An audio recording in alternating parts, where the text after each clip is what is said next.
Hello, everybody. This is Dr. Flight. I hope you're doing great.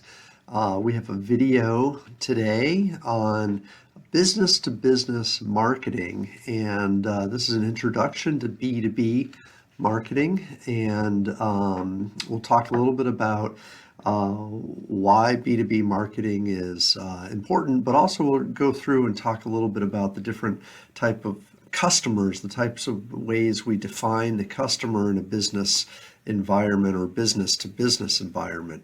So as you can imagine, oftentimes in marketing, we spend a lot of emphasis thinking about our market segments as individual consumers who are regular people, the end user of a product, for instance.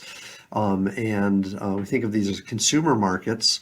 But a lot of times when we conduct business, we're conducting business with other businesses. In fact, a vast amount of money in the economy is represented by B2B business transactions.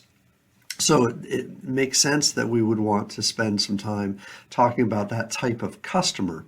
So when we talk about B2B, one thing to know, and there'll be several here things to know, I guess, is that in a market, the people who you have to sell to in numbers will be much, much smaller than in a B2C market. So as you can imagine, there are millions and millions and millions, 350 million Americans who could be individual consumers. There are far, far, far fewer businesses that could be buyers of your product. So B2B market sizes are much smaller. However, when you make a transaction, those transactions are much, much larger. Businesses buy raw materials and they buy services, they buy equipment. All of those things cost huge dollars compared to what consumers would spend. So that's kind of one idea. Also, as we think about how we position our product, we want to position our product based on performance and how the product will achieve the goal or achieve the job or complete the job or task that it's meant to accomplish.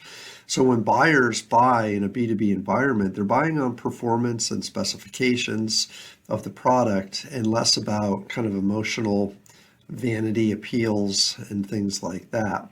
So personal selling is the key. It's kind of what has happened. So when you go into sales as a career, a lot of times sales jobs are in the B2B environment. That's typically where you find them.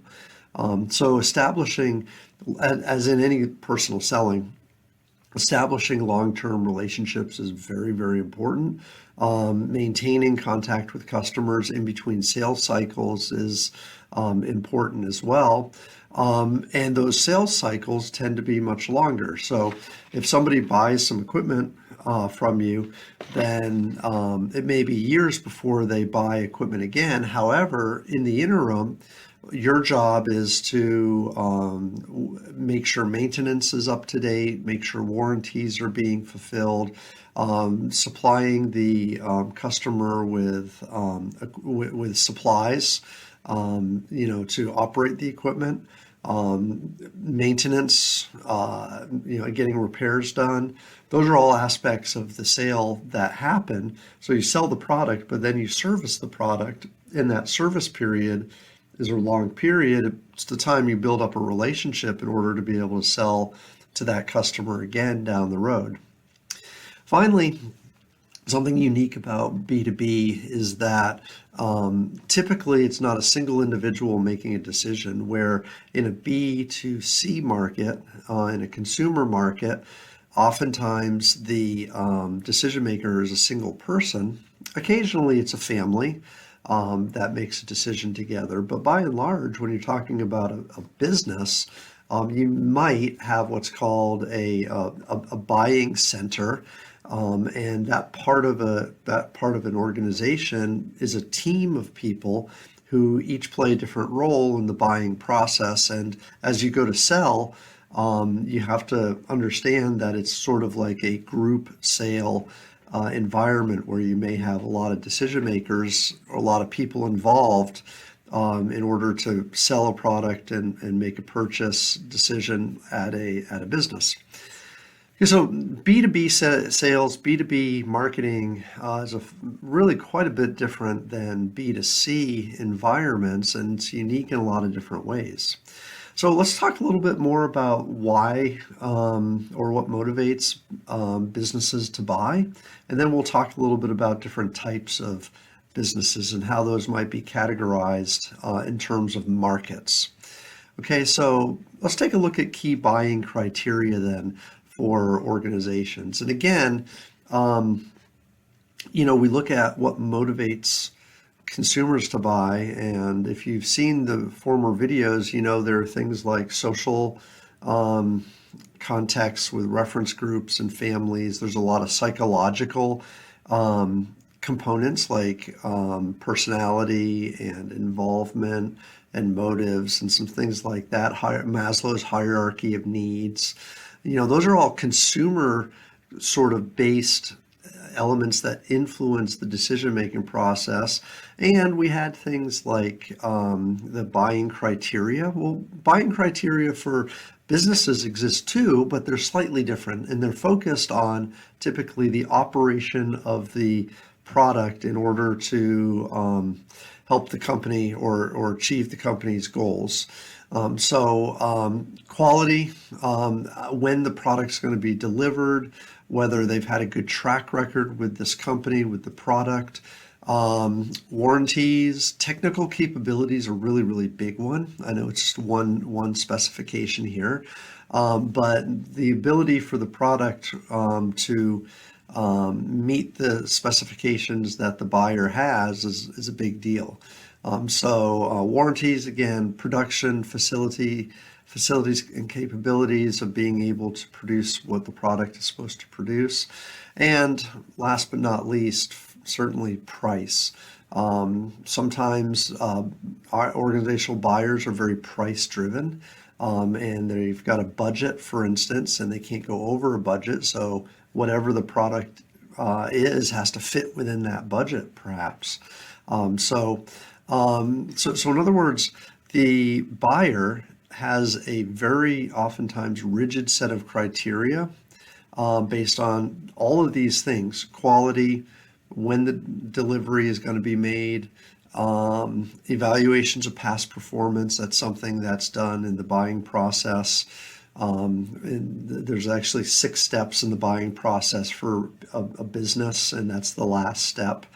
Being able to make that new purchase fit into your production and your facility capacities is important. So is it comparable or is it compatible with your existing systems and those types of things? Okay, so again, less emotion here, right, in terms of what happens during the buying process. More functional. That's the big thing you want to think about. And kind of the way you sell a product to a company is knowing what criteria is important to them based on functionality more than anything else. Okay, so those are some ideas about what motivates or what the criteria are, what generates a sale in a business when you're selling to a business and when you're analyzing those markets. So let's take a look then a little bit about the markets and what types of buyers we have, what types of companies we'd be selling to. And there's actually going to be 4 here: resellers, institutions, government agencies, and then manufacturers and service providers. And we'll wrap around. We'll talk a little bit about each one, and then finish up there. So manufacturers, then service providers, typically they're going to buy raw materials, they're going to buy components and parts, right? Because they're manufacturing or they're assembling a product or a service. So they manufacture their own goods and ancillary services, but they use your component parts or your raw materials to do so. Here's an example of a group of brands. This is an interesting example, in fact. Volkswagen, the Volkswagen Group. Volkswagen, the car manufacturer. Well, the Volkswagen Group is a group of automobile and vehicle brands that are owned together. And you can look at the image and you can see that there's Bugatti and Volkswagen and MAN, Porsche, Ducati, a bunch here, Bentley. Think about, these as assemblers and manufacturers for all these different brands and these different products. But let's say, for instance, you are a supplier, and one of the things you supply are automobile audio systems, like speakers and radios and CD players, or the electronics, right, for audio.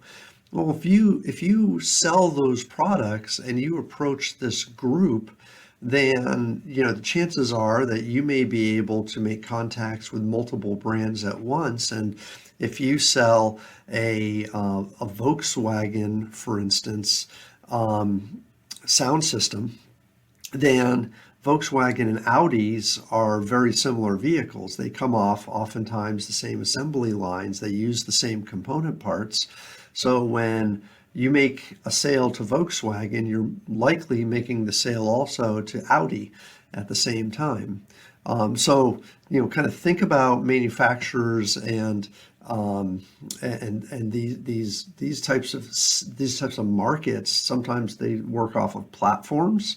It's kind of an interesting way to sell, but you could be selling your product to manufacturers and service providers. It's one type of buyer. Another type of buyer would be a reseller. So let's say that the person you sell to simply takes your product, doesn't make any modifications to it, but sells it to somebody else. So they take ownership of it, they possess it, they buy it from you, and then they resell it to somebody else. That would be a reseller. And sometimes we call resellers also intermediaries, and they might go by the names of wholesalers, distributors, or retailers. And those are all things you're familiar with. But the role of the reseller is to take the product and bring it to another market. So they're fulfilling a role for you. They're actually bringing your product to end users, but you're not selling to the end user directly. You're selling to the reseller, who again doesn't do anything to the product. They don't modify the product. They just fulfill the value of place and time delivery. That's something they do that you don't have to do as a result of you selling to them. Okay, so that's a reseller. Institutions, hospitals, educational institutions, religious organizations, nonprofit organizations, clubs, those all are a type of buyer. They tend to be, sometimes there's what we call capital intensive. And so what that means is that, like for a hospital's buying large, very expensive equipment. But it serves a public good, and that equipment's going to be very purpose specific to the institution, whatever that institution is. Sometimes, again, we call this, they call these they may be nonprofits, but oftentimes these organizations serve some form of a public good.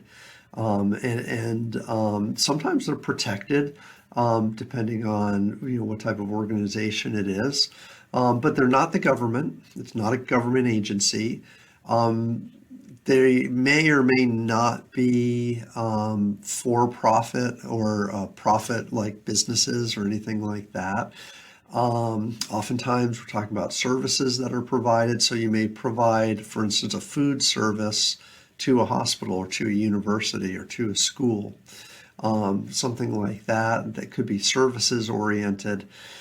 But these are institutions, and they serve direct customers. They're really not a reseller, but they're not a seller. You're not serving the direct public when you sell to them. Okay, so institutions, government agencies, governments is another group. So most countries, this is absolutely true in many, many ways. Most countries, government is the largest buyer, I guess, in the economy. In 2020, U.S. government spending, so how much the government spent, accounted for 45% of the U.S. gross GDP. So by far, the government is the largest buyer of goods, if you will. And so can't discount selling to those agencies that would then serve, do with those products what they will. So you can sell the government cars, you can sell them services, you can sell them vehicles. The military is a big buyer, obviously, of equipment and things like that. So the government, again, Department of Defense works with cyber security companies and Boeing and lots of other firms. U.S. government spends literally trillions and trillions of dollars every year, and those are folks that can be sold to, right? The agencies. Now, again, remember the buying process of these markets vary. When you're selling to a manufacturer or a reseller, the processes are going to be different. When you sell to the government, there are oftentimes very strict bidding processes where multiple companies have opportunities to bid for the job. And there are very strict regulations on how that process works in a government exchange versus some of the other exchanges. And it's important to know those nuances if you're going to get into those areas of business. Okay, so let's wrap this up. Progress check. Remember, these are questions you're going to see on tests. So pause this, make sure you really understand and go through these progress checks. Okay, understand the uniqueness of a B2B marketing. So kind of there's the first thing we looked at were all the different kind of nuances of B2B marketing versus C2B marketing. And we have this idea that like the way businesses buy is a little bit different. The things they look for, the criteria that they look for are different in terms of functionality more than other things. Psychological or social factors and things like that would be very distinguished between a B2C market and a B2B market. Right, so uniqueness of B2B markets, then the different types of buyers. So the four markets that B2B sales tend to emerge from: resellers, right, people who resell products, governments, institutions, and then also manufacturers and service providers. Okay, so again, review these notes, take a look at the text. If you have any questions, reach out to me and let me know. Thanks.